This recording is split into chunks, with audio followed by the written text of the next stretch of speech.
तो hello dear student, कैसे हो सारे के सारे।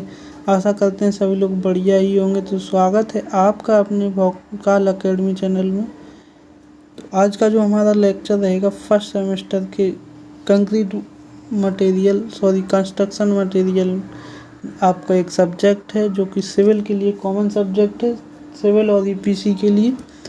तो दोनों ब्रांचों के लिए कॉमन सब्जेक्ट है और उसमें हम कंस्ट्रक्शन मटेरियल का सेकंड पार्ट का स्टार्ट करेंगे फर्स्ट चैप्टर का। ठीक है, फर्स्ट चैप्टर का सेकंड पार्ट। ठीक है। तो हमारा बिल्डिंग स्टोन चैप्टर चल रहा था, उसका सेकंड पार्ट आज स्टार्ट होगा। चलिए तो हम स्टार्ट करते हैं। जहाँ कल हम लोगों ने एंड किया था वहाँ उसके आगे से आज स्टार्ट होगा। ठीक है, चलिए तो आज का टॉपिक हमारा क्लासिफिकेशन ऑफ केमिकल रॉक्स पर होगा, चट्टानों का रासायनिक वर्गीकरण। ठीक है, केमिकल क्लासिफिकेशन ऑफ रॉक। तो देखो हम लोगों ने कल कर लिया था अपना कवर कम से कम आयस्त्रत चट्टानों तक। ठीक है, आज का अब जो टॉपिक स्टार्ट हो रहा है वो हमारा चट्टानों का रासायनिक वर्गीकरण से स्टार्ट होगा। ठीक है, चलिए तो करते हैं बिना किसी देरी के स्टार्ट। तो जो चट्टानों का रासायनिक वर्गीकरण होता है वो कई प्रकार का होता है। देखो, एक होता है मृत्तिकामय, सिलिकामय, चूनामय, 3 प्रकार का होता है ये। ठीक, और भी प्रकार का होता है बट जो इम्पोर्टेंट है वो 3 प्रकार का होता है। ठीक, तो ये चीज़ आप लोग अपने नोट्स में बढ़िया तरीके से नोट कर लें। ठीक है, तो अब हेडिंग लगाएं आप लोग। क्या, अब हेडिंग लगाइएगा आप लोग मृत्तिकामय चट्टान। क्या, मृत्तिकामय चट्टान हेडिंग लगाइएगा सभी लोग। अब मृत्तिकामय चट्टान इसमें लिखिएगा अब आप लोग, इस चट्टान के प्रधान घटक मृत्तिकामय या एल्यूमिना होते हैं। इसमें कुछ अन्य पदार्थ जैसे सिलिका, चूना इत्यादि कुछ अंश मिले रहते हैं। मृत्तिकामय चट्टानें कहलाती हैं। ठीक है, क्या, मृत्तिकामय चट्टानें कहलाती हैं। जैसे सिलेट, लैटेराइट, शिस्ट इत्यादि पत्थर मृत्तिकामय के उदाहरण हैं ये सब चीज़ें। ठीक है, अगली हेडिंग लगा। देखो आप लोग मृत्तिकामय को एक बार स्क्रीनशॉट ले लें या फिर नोट्स में अच्छे से लिख लें। अब चलिए, अब इतना स्क्रीनशॉट ले लिया हो तो चलिए आगे बढ़ते हैं। सिलिकामय चट्टानें देखिए, सिलिकामय चट्टानों पहले तो आप लोग हेडिंग लगाएं बढ़िया तरीके से। चलिए अब लिखिएगा इसको, इस चट्टान में सिलिका मूल घटक होता है।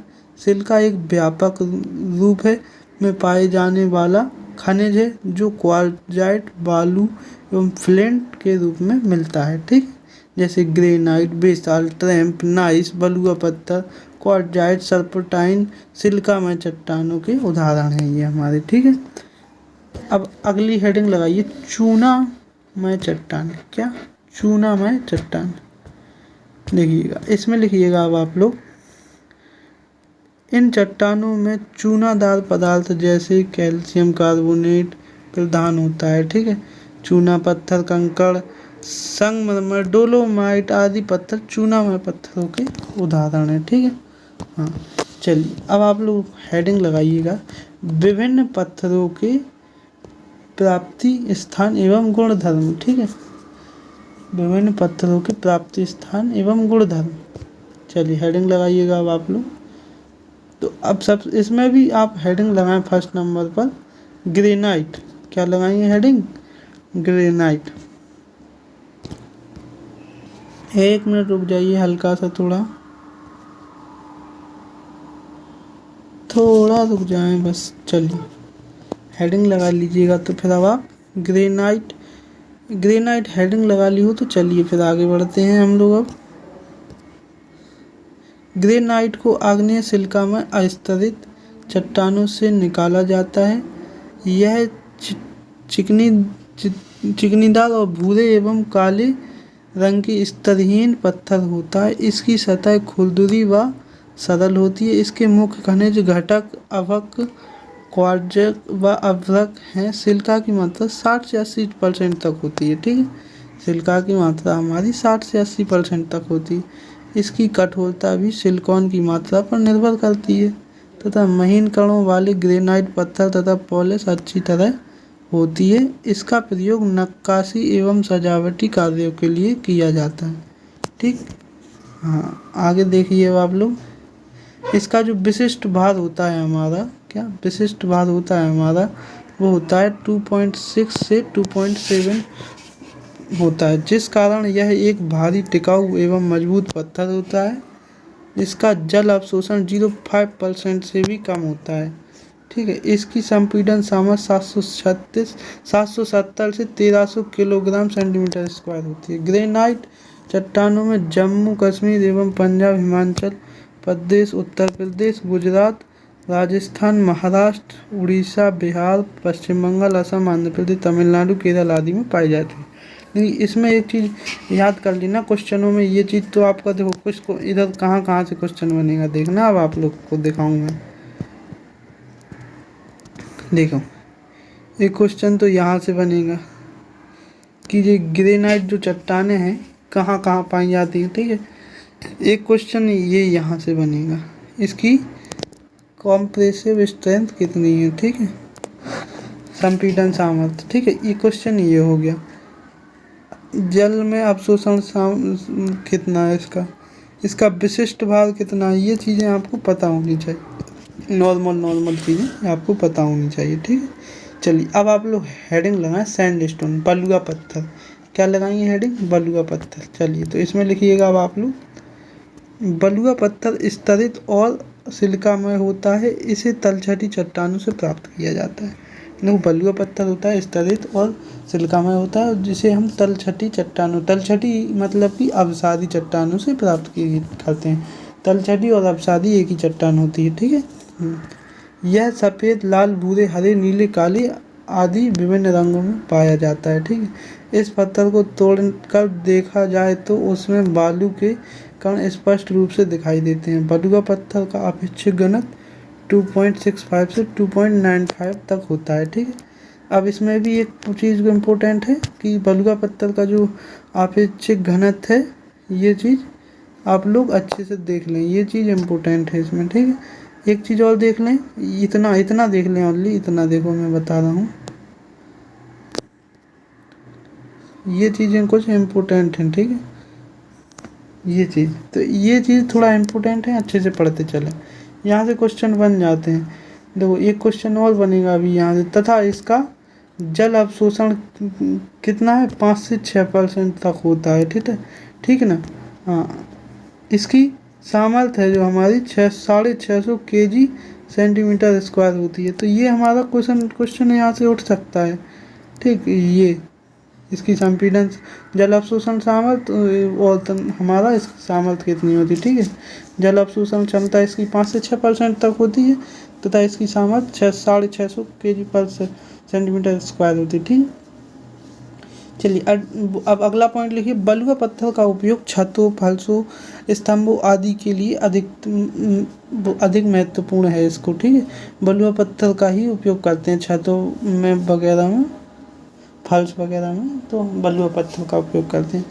अगला पॉइंट लिखिए, यह पत्थर जम्मू कश्मीर, पंजाब, हिमाचल, उत्तर प्रदेश, बिहार, पश्चिम बंगाल, राजस्थान, मध्य प्रदेश, गुजरात, आंध्र प्रदेश आदि जगहों पर पाया जाता है। ठीक है, तो ये चीज़ भी आप लोग इम्पोर्टेंट में लिख सकते हैं। ठीक है, क्योंकि ये चीज़ें इम्पोर्टेंट हैं जो वो मैं आपको बताते जा रहा हूँ पहले ही। ठीक है, अब हेडिंग लगाएं आप लोग, चूना पत्थर। क्या लगाएंगे हेडिंग, चूना पत्थर। देखिए अब आप लोग लाइमस्टोन। ठीक है, इसमें लिखिएगा अब आप लोग, चूना पत्थर में तलछटी स्तरीय व चूनामय चट्टानों से निकाला जाता है। यह भूरे, पीले व सफ़ेद मस्तिष्क रंग के पाए जाते हैं, मटियाली रंग के पाए जाते हैं। अगला पॉइंट लिखिए, चूना पत्थर को चाकू से खुरचा जाए तो सफ़ेद चूरे से भरी एक रेखा बन जाती है। अगला पॉइंट लिखिए, चूना पत्थर के गठन में मुख्य खनिज के चूने का कार्बोनेट CaCO3 होता है। इसके अन्य खनिज सिलिका, लोहा ऑक्साइड, एल्यूमिना भी गठन में रहते हैं। ठीक है, हाँ चलिएगा। एक चीज़ और इसमें अगला पॉइंट लिखिएगा अब आप लोग, चूना पत्थर का विशिष्ट भाग 2 से 2.75 के बीच होता है, 2 से 2.75 के बीच होता है विशिष्ट भाग इसका। ठीक है, इसका जल अवशोषण 1 से 4% तक होता है। सामर्थ्य 550 kg पर सेंटीमीटर स्क्वायर होता है। ठीक है, अगला पॉइंट लिखिए, इस पत्थर का प्रयोग सामान्य भवन निर्माण कार्यों तथा सीमेंट उत्पादन के विशेष रूप में प्रयोग किया जाता है। ठीक है, हाँ चलिएगा। अब आप लोग लिखिएगा इसमें अगला पॉइंट, यह पत्थर पंजाब, उत्तर प्रदेश, हिमाचल, राजस्थान, बिहार, मध्य प्रदेश, गुजरात, आंध्र प्रदेश आदि राज्यों में मुख्य रूप में पाया जाता है। ठीक, तो ये चीज़ें हो गई कुछ आपकी किसकी, देखो ये हमारी हुई चूनामय पत्थर की। ठीक है, अब हेडिंग लगाइए आप लोग अलग से, स्लेट हेडिंग लगाइएगा आप लोग। चलिए स्लेट में क्या लिखेंगे हम लोग, देखो स्लेट कायांतरित स्तरित एवं मृत्तिकामय चट्टानों से प्राप्त होती है। स्लेट में परतें स्पष्ट रूप से दिखाई देती हैं। अगला पॉइंट लिखिए, यह काले, गहरे नीले, हल्के हरे व जामुनी रंगों में पाई जाती हैं। अगला पॉइंट लिखिए, स्लेट का विशिष्ट भार 2.89 होता है। इसकी सामर्थ्य 770 kg से 2110 kg पर सेंटीमीटर स्क्वायर होती है। ठीक है, इसका प्रयोग भवन निर्माण तथा ऐसे स्थानों पर जहां वर्षा अत्यधिक मात्रा में होती है और फर्श, छत, सीढ़ी आदि टाइलों के लिए अधिक किया जाता है। ठीक है, अगला पॉइंट लिखिएगा आप लोग इसमें, स्लेट बिहार, आंध्र प्रदेश, राजस्थान आदि जगहों पर ज़्यादा पाई जाती है। ठीक है, अब हेडिंग लगाइएगा आप लोग, बेसाल्ट एंड ट्रम्प। क्या लगाएंगे हेडिंग, बेसाल्ट एंड ट्रम्प। चलिए, तो इसमें भी कुछ पॉइंट हैं, लिख लीजिएगा। पॉइंट्स के माध्यम से लिखवा रहे हैं तो आपको इजी वे में याद भी हो जाएगा, वरना आप लिखते रहेंगे याद नहीं होगा। ठीक है, तो बेसाल्ट एवं ट्रम्प जो हमारे होता है, इसमें देखिए फर्स्ट पॉइंट में लिखिए, ये आस्तरित सिलिकामय चट्टानों से प्राप्त होते हैं। ठीक है, ये सख्त व भारी होते हैं तथा नीले, हरे, भूरे, खाकी रंग के में होते हैं। ठीक है, अगला पॉइंट लिखिए, बेसाल्ट एवं टैम्प काफ़ी कठोर, सहत व टिकाऊ होते हैं। इनमें सिलिका, फेल्सपार, एल्यूमिना, ओगाइट, हॉर्नब्लड तथा लॉय ऑक्साइड पाए जाते हैं। ठीक है, अगला पॉइंट लिखिए, बेसाल्ट पत्थर ट्रैम्प की तुलना में अधिक सख्त होता है। इन पत्थरों का अपेक्षित घनत्व 3 तथा जल अवशोषण क्षमता 0.5% तक होती है। ठीक है, तथा इनमें संपीड़न सामर्थ्य 1530 से लेकर 1890 kg पर सेंटीमीटर स्क्वायर होती है। ठीक, इसका प्रयोग भवन आदि की नींव निर्माण में किया जाता है। बेसाल्ट एवं ट्रम्प की चट्टानें महाराष्ट्र, बंगाल, मध्य प्रदेश में पाई जाती हैं। ठीक है, हाँ चलिए, अब हेडिंग लगा लीजिएगा आप लोग, requirement of good building stones. ठीक है, अच्छी इमारती पत्थर की विशेषताएं। ठीक है, तो अच्छी इमारती पत्थर की जो हमारी विशेषताएं होती हैं वो देख लीजिएगा पॉइंट वाइज। तो पहला है संदलन सामर्थ्य 100 kg पर सेंटीमीटर स्क्वायर से ज़्यादा नहीं होनी चाहिए। ठीक है, अगला पॉइंट है पत्थर चिरस्थायी होना चाहिए। ठीक है, अगला पॉइंट है इसकी ड्रेसिंग आसानी से होना चाहिए। अगला पॉइंट जल अवशोषण क्षमता 10% से अधिक नहीं होनी चाहिए। अगला पॉइंट लिखिए, पत्थर अग्निसह होना चाहिए, मतलब कि आग माग ना लग सके, अग्नि सह सके वो। ठीक, हाँ अगला पॉइंट लिखिए, इसे भली प्रकार संशोधित होना चाहिए। ठीक है, अगला पॉइंट लिखिए, कोएफिशिएंट ऑफ हार्डनेस 17 से अधिक या स्पेसिफिक ग्रेविटी 2.5 से 3 के बीच होनी चाहिए। ठीक है, तो ये चीज़ें आपकी विशेषताएं हैं कुछ। ठीक है, पत्थरों के उपयोग देख लीजिएगा, यूजेज ऑफ स्टोन्स। ठीक है, तो इसमें देखिएगा अब आप लोग, पत्थरों का एक कठोर, सामर्थ्यवान व टिकाऊ निर्माण पत्थर एक कठोर और सामर्थ्यवान टिकाऊ निर्माण पदार्थ है। ठीक है, इसका उपयोग निम्न निर्माण कार्यों के लिए किया जाता है, जैसे कि सड़क निर्माण, रेल मार्ग, भारी इंजीनियरिंग कार्यों, भवन निर्माण, कंक्रीट उत्पाद, चूना उत्पाद, शिल्पी कार्य, इन सब इत्यादि कार्यों के लिए किया जाता है।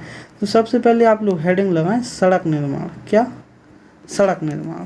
चलिएगा, इसमें देखिएगा अब आप लोग, सड़कों के आधार, काट, मध्य काट तथा पृष्ठ प्रलेपन के लिए भट्टों तथा महीन गिट्टों के रूप में पत्थरों का प्रयोग किया जाता है। ठीक है, अगला आप लिखिएगा, रेल मार्ग। रेल मार्ग क्या चीज़ है, देखिए रेल मार्ग है, यह रेल पटरी में स्लीपरों के नीचे गिरती गिट्टी ब्लास्ट के रूप में पत्थरों का प्रयोग किया जाता है। देखिए आप लोग रेल मार्ग में देखे होंगे गिट्टी, तो वो ब्लास्ट के रूप में ही प्रयोग किया जाता है। तो वो भी एक प्रकार के पत्थर ही होते हैं, ठीक है। वो बड़े पत्थर को महीन कर दिया जाता है तो छोटी छोटी फिर गिट्टी हो जाती है वो, ठीक है। अब हेडिंग लगाइए भारी इंजीनियरिंग कार्य। क्या? भारी इंजीनियरिंग कार्य जैसे कि पुल, बांध, प्रकाश स्तंभ कार्य तथा अन्य जलीय संरचनाओं के लिए पत्थरों का प्रयोग किया जाता है, ठीक है। हाँ, अगला पॉइंट हेडिंग लगाएं भवन निर्माण। क्या? हेडिंग लगाइएगा अब आप लोग भवन निर्माण। तो भवनों की नींव द्वारा स्तंभों, लिंटलों, डांटों, फलसों तथा सील रोक रंध्रों तथा चपटी छतों में पट्टियों, स्लैब के लिए पत्थरों का प्रयोग किया जाता है, ठीक है। हाँ, अब हेडिंग लगाइए कंक्रीट उत्पाद। क्या? कंक्रीट उत्पाद। इसमें लिखिएगा सीमेंट कंक्रीट में गिट्टी मोटा मिलावा के रूप में पाई जाती है कंक्रीट उत्पाद में, ठीक है।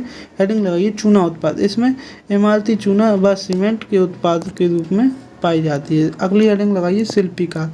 मूर्ति आदि के निर्माण के लिए पत्थरों का प्रयोग किया जाता है, उसे हम कहते हैं शिल्पकार, ठीक है। चलिए अगली हेडिंग लगा लीजिएगा अब आप लोग पत्थरों का उत्खनन, ठीक है। और ये हमारा रहेगा लास्ट टॉपिक इस लेक्चर का, ठीक है।